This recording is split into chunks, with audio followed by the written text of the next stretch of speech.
عن عبداللہ ابن عمر رضی اللہ تعالی عنہما قال،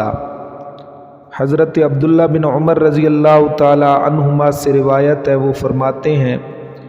کنا نعد لرسول اللہ صلی اللہ تعالی علیہ وسلم فی المجلس الواحد 100 مرۃ، کہ ہم آپ صلی اللہ تعالی علیہ وسلم کی ایک ایک مجلس میں 100 مرتبہ استغفار شمار کر لیتے تھے ان الفاظ میں: رب اغفر لی وتب علی انک انت التواب الرحیم، اے اللہ مجھے بخش دے، مجھ پر رجوع فرما، بے شک تو بہت رجوع فرمانے والا نہایت مہربان ہے۔ رواہ ابو داؤد و ترمذی۔ اب اس حدیث مبارکہ میں یہ جو دعا کی کلمات ہیں رب اغفر لی وتب علی، علماء اکرام فرماتے ہیں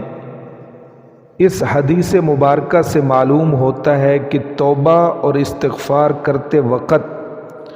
اللہ کے صفاتی ناموں میں سے صفت تواب اور غفور اور رحمان وغیرہ کا استعمال کرنا بہتر ہے، اور جب کوئی چیز طلب کرنی ہو